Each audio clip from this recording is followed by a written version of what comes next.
October 15, 2019. Eleanor Hartwell had been hearing the crying for 3 hours before she found the source. A 6-month-old black bear cub, tangled in barbed wire so tight the metal had drawn blood. The same type of wire, the same remote location, the same desperate sounds her daughter Sarah had made 30 years ago the day. Eleanor cut the cub free with shaking hands. That's when she saw the fresh boot prints in the mud. Size 12. Vibram sole. The exact pattern she'd memorized from the crime scene photos they'd never let her see. Someone had been watching her approach. Someone who knew she'd come to this exact spot on this exact day. Someone who remembered that Eleanor Hartwell never could walk away from something helpless and trapped. The cub looked up at her with dark eyes that reminded her of Sarah's. That's when Eleanor realized she wasn't rescuing anyone. Before we jump back in, tell us where you're tuning in from, and if this story touches you, make sure you're subscribed because tomorrow I've saved something extra special for you. Eleanor's breath caught in her throat as the realization settled over her like ice water. The cub whimpered, pressing against her leg, its small body trembling from pain and exhaustion. Blood matted the dark fur where the wire had bitten deep, and she could feel the animal's rapid heartbeat through her worn jeans. She forced herself to stand slowly, scanning the tree line that pressed in around the small clearing. October shadows stretched long fingers across the forest floor, and somewhere in that maze of lodgepole pine and Douglas fir, someone was watching, waiting. The back of her neck prickled with the familiar sensation she'd learned to trust during her 40 years with the Forest Service, the feeling of being prey. The boot prints led away from the fence in a deliberate arc, keeping to the harder ground where tracks would be minimal, professional, calculated. Eleanor had tracked enough poachers to recognize the work of someone who knew what they were doing. But this wasn't random poaching. This was personal. She scooped up the injured cub, feeling its claws dig reflexively into her canvas jacket. The animal couldn't weigh more than 20 pounds, but the responsibility of its life pressed heavy in her arms, just like Sarah. Always just like Sarah. "It's okay, baby," she whispered. The same words she'd spoken to her daughter 30 years ago in another clearing, surrounded by different trees, but the same sense of wrongness. "We're going to get you help." Eleanor began walking back toward her truck, following the trail she'd beaten down through decades of responding to exactly these kinds of calls. Every few steps she glanced back, noting how the forest seemed too quiet. No bird songs, no rustle of small mammals in the underbrush. Even the wind had stilled, as if the wilderness itself was holding its breath. The Hartwell Wildlife Sanctuary sat on 47 acres of private land that bordered Glacier National Park, a buffer zone she'd purchased with Sarah's life insurance money and every penny of her Forest Service pension. The modest cabin she'd built served as both her home and the sanctuary's medical facility, equipped with everything needed to rehabilitate injured wildlife. It had taken her 15 years to establish, and another 15 to build its reputation as the place rangers called when they found animals that needed more than basic first aid. She'd named it for Sarah, though the sign by the access road only read Hartwell Sanctuary. Some grief was too private to share with the world. The cub's breathing had steadied by the time Eleanor reached her truck, but dark blood continued to seep through its fur. She settled it carefully in the carrier she always kept in the bed of her pickup, lined with soft blankets that had comforted dozens of injured animals over the years. The cub looked up at her with those impossibly dark eyes, and for a moment, Eleanor was 38 again, kneeling beside her daughter in a hospital room, promising everything would be all right. She hadn't been able to keep that promise then. As she drove the winding dirt road back to the sanctuary, Eleanor's mind churned over the details. The barbed wire had been new. She could tell by the lack of rust and the sharp, clean cuts where it had been strung between the trees. Someone had placed it there recently, in exactly the spot where they knew she'd find it. The same clearing where she'd scattered some of Sarah's ashes 25 years ago, the same clearing she visited every October 15th to sit quietly and remember. Someone knew her routine, someone knew her history, someone wanted her to find that cub. The question that made her hands tighten on the steering wheel was simple: why? Eleanor parked beside her cabin and carried the cub inside to the makeshift veterinary station she'd set up in what should have been a dining room. The space smelled of antiseptic and the cedar shavings she used in the animal enclosures. Medical supplies lined shelves that most people would have filled with dishes and family photos. Instead of a china cabinet, she had an industrial refrigerator stocked with medications and specialized foods for creatures that couldn't survive on their own. As she began cleaning the cub's wounds, her movements automatic after years of practice, Eleanor found herself thinking about the timing. October 15th had always been her day to grieve privately, to remember Sarah without the well-meaning interference of friends who thought 30 years was long enough to move on. She'd never told anyone about her annual pilgrimage to the clearing. She'd never mentioned the small memorial she'd built there from river stones, hidden beneath a fallen log where casual hikers wouldn't notice. But someone knew. Someone had been watching her long enough to understand her patterns, her weaknesses, her inability to ignore a creature in distress. The cub's eyes fluttered closed as the stress of its ordeal finally overtook it. Eleanor covered it with a clean towel and stepped back, her heart hammering against her ribs. 30 years ago, she'd failed to protect the person who mattered most. Today, someone was betting she'd make the same mistake again. They were about to discover just how much Eleanor Hartwell had changed. Eleanor stood in the dim light of her makeshift clinic, listening to the cub's breathing slow into the rhythm of exhausted sleep. The towel rose and fell with each small breath, and she found herself counting them the way she'd once counted Sarah's respirations during those final hospital days. 1, 2, 3, 4. Each one a small victory against whatever darkness was trying to claim something precious. The sanctuary around her held the accumulated quiet of 30 years spent in self-imposed exile. No television chattered in the background. No radio filled the silence with other people's voices. Just the steady hum of the medical refrigerator and the distant sound of wind moving through the pines outside her kitchen window. She'd built this place to be a fortress against the world, a controlled environment where she could save the things she was capable of saving. Through the window that faced the animal enclosures, she could see the fruits of 3 decades of careful work. A red fox with a permanently damaged hind leg picked its way across the autumn grass, hunting for the mice that lived in the hay storage. 2 great horned owls occupied the large flight cage she'd constructed from salvaged materials, both of them victims of car strikes that had left them unable to survive in the wild. The smaller recovery pens housed a rotating population of creatures: injured songbirds, orphaned raccoons, the occasional deer that had tangled with barbed wire or buckshot. Each animal represented a life she'd managed to pull back from the edge. Each successful rehabilitation was a small redemption, a way to balance the cosmic scales that had been tilted against her since Sarah's death. But looking at the bear cub now, Eleanor felt the familiar weight of impending loss settling over her shoulders like a lead blanket. Bear cubs didn't survive without their mothers. She'd learned that lesson the hard way 15 years ago when someone had brought her twin cubs found beside their dead mother.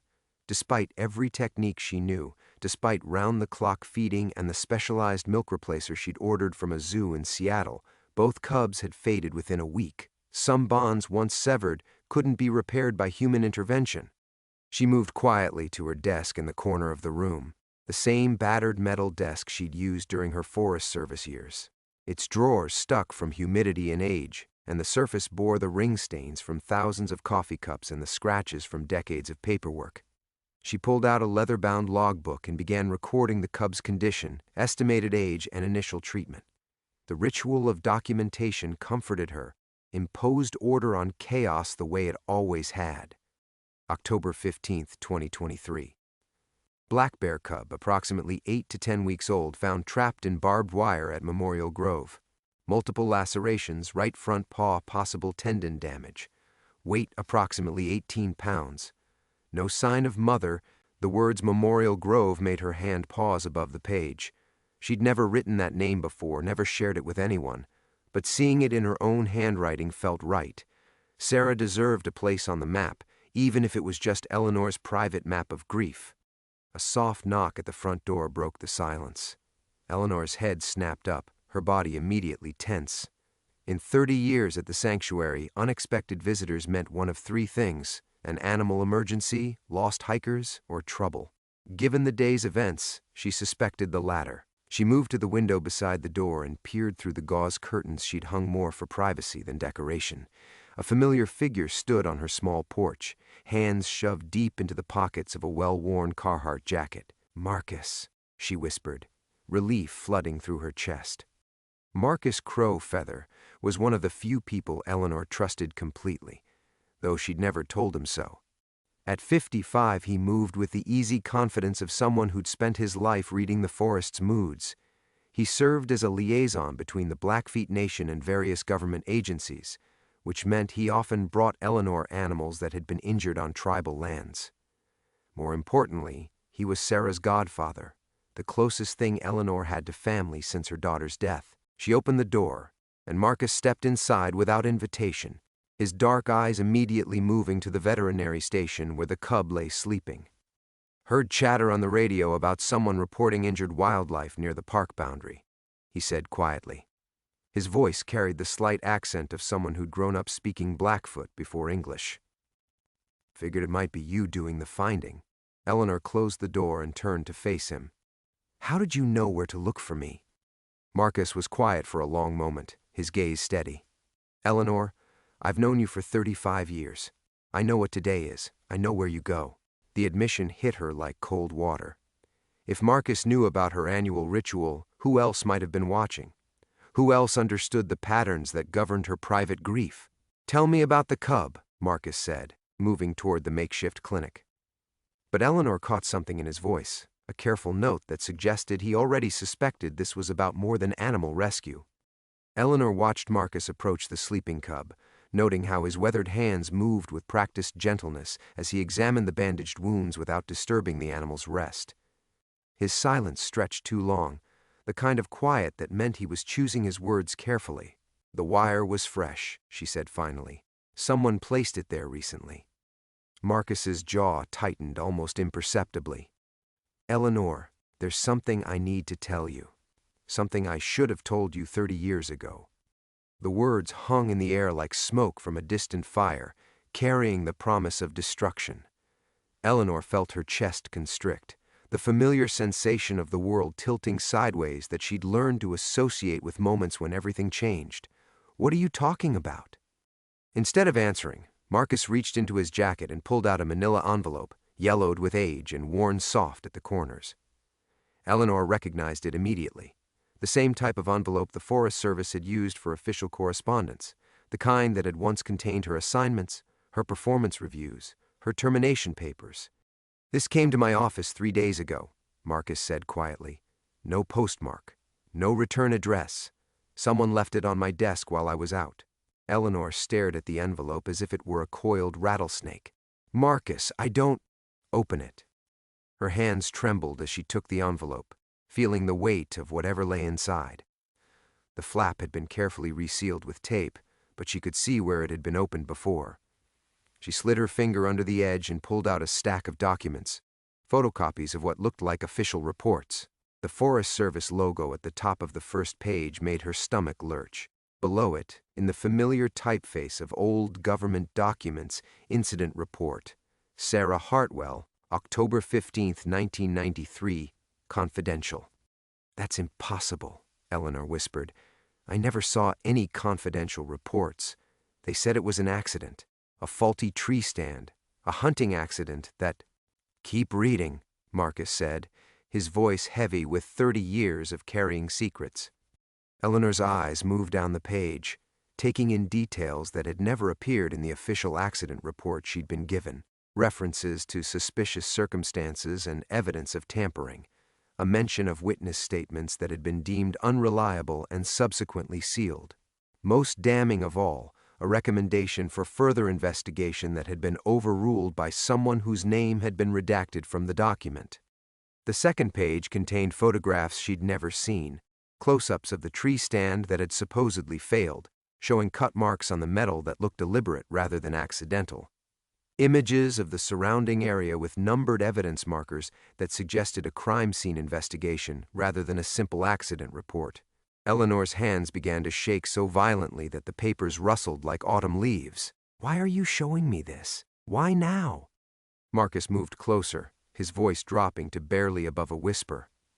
"Because someone wanted you to find that cub today.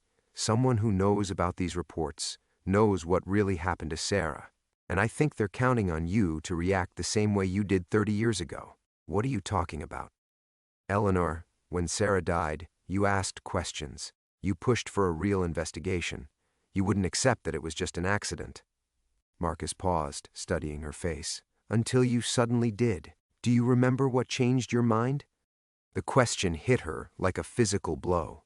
She did remember, though she'd spent 3 decades trying to forget.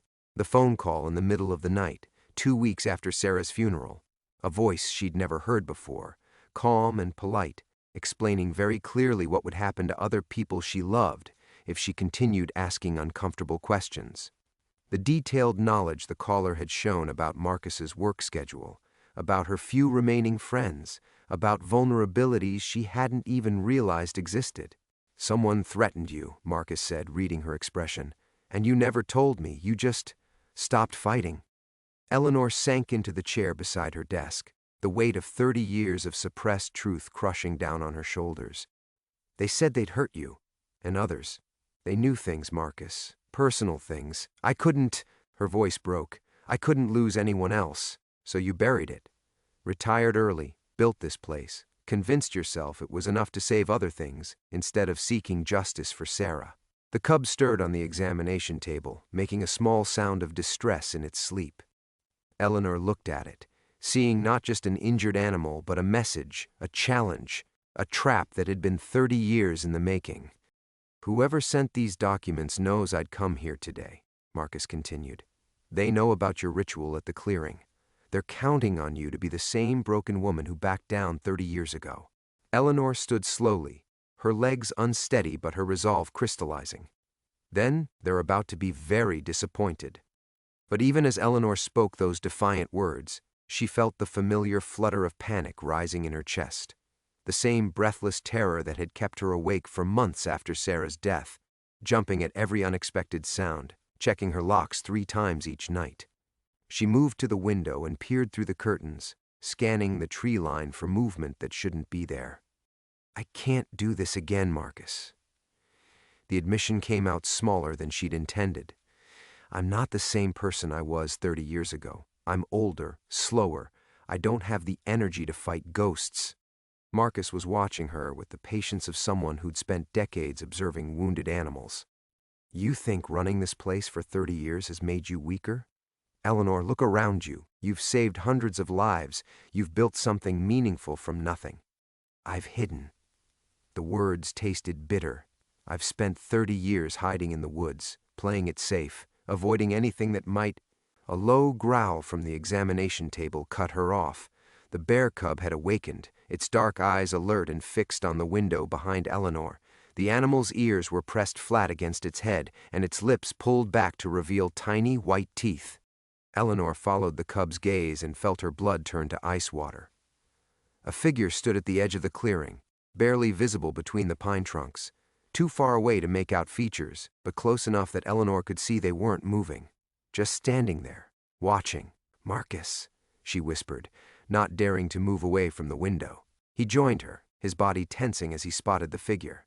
How long has he been there? I don't know. The cub saw him first. Eleanor's voice caught. Just like Sarah's dog, remember? Rex wouldn't stop barking that morning, kept staring at the woods like something was wrong. Marcus was already moving toward his jacket. Stay inside. Lock the doors. I'm going to… No. Eleanor grabbed his arm. That's exactly what they want. To separate us. To make us predictable. But as they watched, the figure melted back into the forest with the fluid movement of someone who knew these woods intimately. Eleanor felt a chill that had nothing to do with the October air. Whoever it was moved like a local, someone who'd spent years learning the terrain. The cub's growling subsided, but it remained alert, nostrils flaring as it tested the air for scents Eleanor couldn't detect. Marcus was studying her face with growing concern. There's something else, isn't there? Something you haven't told me about what happened 30 years ago. Eleanor sank back into her chair, suddenly exhausted. The voice on the phone, the person who threatened me. She paused, the memory still sharp enough to cut.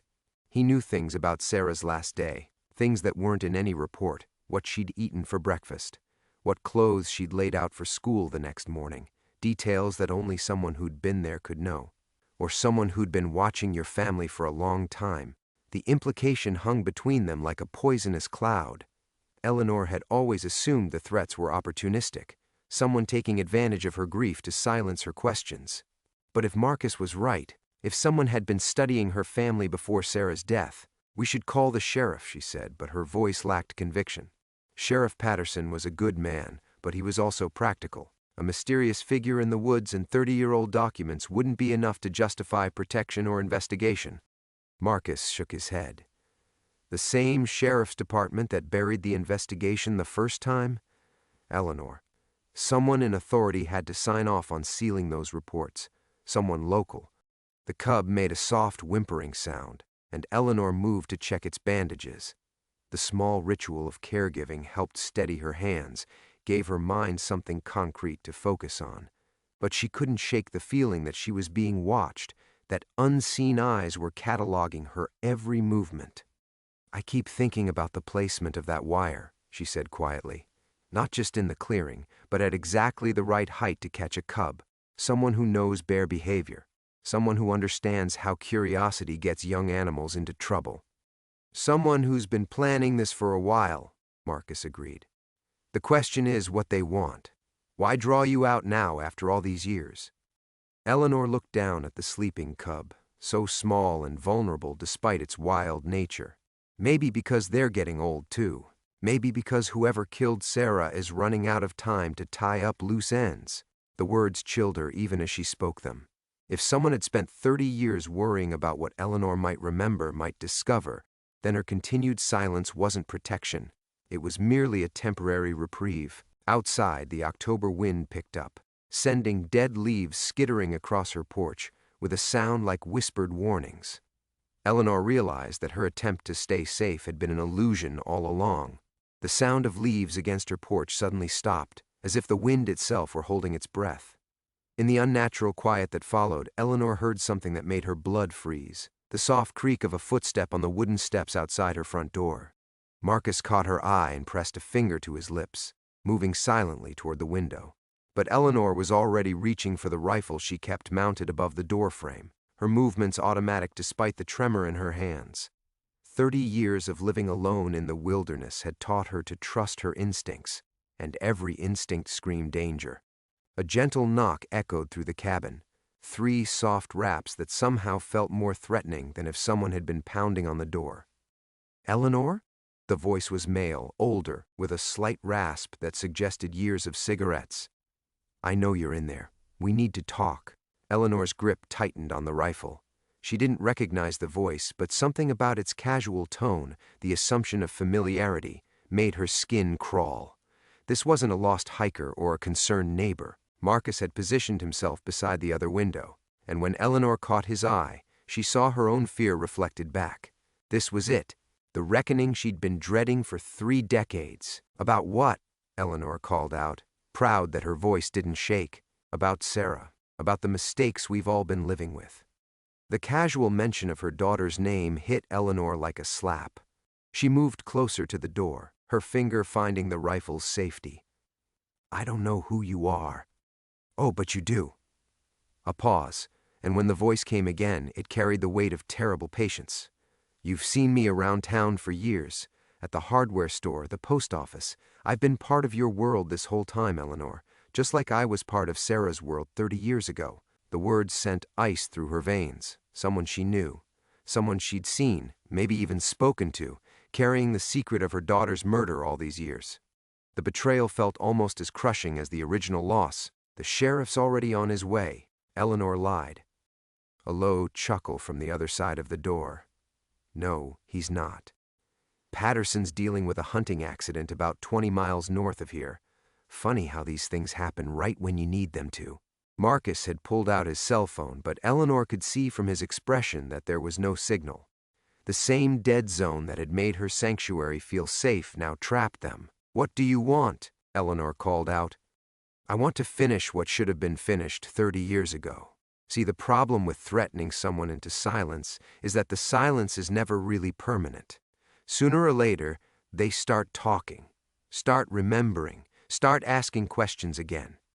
Eleanor's mind raced back through recent months. Had she been asking questions? She'd lived like a hermit, barely speaking to anyone except Marcus and the few volunteers who helped with the sanctuary. But then she remembered the young researcher from the university who'd come by last month, asking about historical wildlife patterns in the area. She'd mentioned Sarah's interest in animal behavior, how her daughter had planned to study biology. Such a small thing, such an innocent conversation. The graduate student, she whispered. Smart girl, that one. Very interested in old research, old patterns. Started making connections between hunting violations and unsolved cases. Gets a professor wondering about cold cases, about daughters of forest rangers who died under suspicious circumstances. The bear cub began to whimper, picking up on the tension in the room. Eleanor glanced at the small animal and felt a surge of protective rage that surprised her with its intensity. Whatever this was about, the cub was innocent, just like Sarah had been innocent. Here's what's going to happen, the voice continued. You're going to open this door. We're going to take a walk back to that clearing where you found the cub. And this time, when you have an accident in those woods, it's going to stick. No more questions, no more graduate students, no more living ghosts to worry about. Eleanor exchanged a look with Marcus. Through the window, she could see at least 2 more figures moving between the trees. They were surrounded, outgunned, and completely cut off from help. But as she looked at the sleeping cub, something shifted inside her.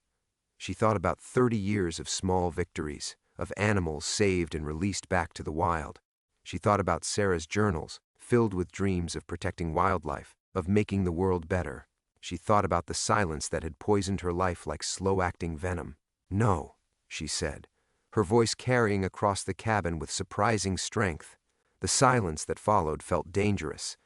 Then, I'm sorry to hear that, Eleanor. I really am. Sarah said the same thing right before she fell. Eleanor's knees nearly buckled, but Marcus was there, steadying her. In his eyes, she saw not just fear but determination. They were going to fight. Outside, she heard the sound of footsteps moving around the cabin, surrounding them. The sound of footsteps circling her cabin triggered something primal in Eleanor, the same hypervigilance that had kept her alive through decades of wilderness living. But as she tracked the movement outside, counting at least 4 distinct sets of boots on gravel, a terrible realization began to crystallize. Marcus, she whispered, her voice barely audible. How did they know you were here? He was still pressed against the window, rifle ready, but something in her tone made him turn. What do you mean? I didn't tell anyone you were coming. You said you decided to drive up here on impulse after finding those documents. Eleanor's mind was racing, connecting dots she'd refused to see. But they're not surprised. They came prepared for both of us. Marcus's face went pale in the dim cabin light. Outside, the footsteps had stopped moving, as if the figures were settling into position. The silence stretched between them, heavy with implications Eleanor didn't want to face. The envelope, she said slowly. The one with no postmark, no return address. Her voice grew stronger as the pieces fell into place. You said someone left it on your desk while you were out. But Marcus, your office locks automatically. The cleaning crew doesn't have access to individual offices after hours. Eleanor, what are you suggesting? But she was already backing away from him, the rifle still in her hands but no longer pointed toward the door. 30 years of suppressed instincts were screaming at her now, and she finally understood why the voice outside had sounded so confident, so patient. You've been part of this sanctuary from the beginning, she continued, her voice growing steadier even as her world collapsed around her. You helped me choose this location. You knew about my anniversary ritual, my route to Sarah's clearing. You're the only one who knew I'd be there today. Marcus set down his own weapon slowly, his hands visible. Eleanor, you're in shock. You're not thinking clearly. I'm thinking more clearly than I have in 30 years. She kept the rifle trained on him now, muscle memory taking over. The night Sarah died, I called you first. Before the police, before anyone. I was hysterical, barely coherent, but you were so calm, so helpful. You knew exactly what to do, who to call, because I cared about you, about both of you. No. Eleanor's voice was steel now, all the weakness burned away by rage. Because you'd been expecting that call. The bear cub stirred on the examination table, its dark eyes opening to focus on the tension between the two humans. Even in its weakened state, The animal could sense the shift in the room's dynamics. Marcus sighed, and when he spoke again, his voice had changed completely.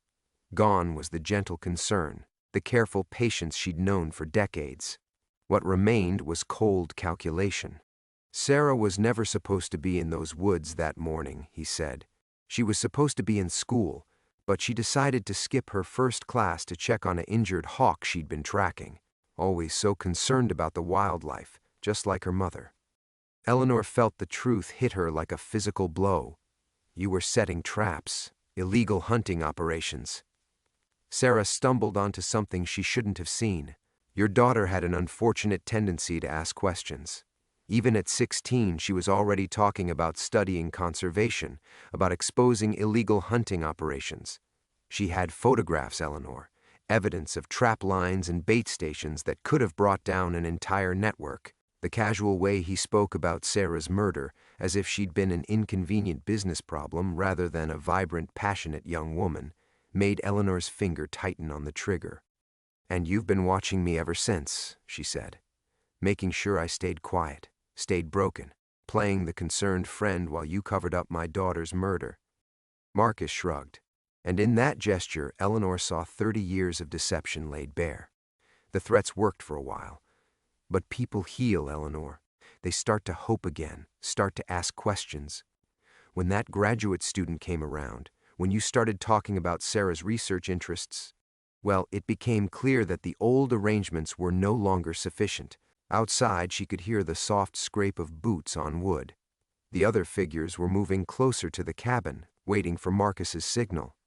"The beautiful irony," Marcus continued, "is that you built this place as a memorial to Sarah. But you built it exactly where we needed it, isolated, cut off from help, perfect for staged accidents.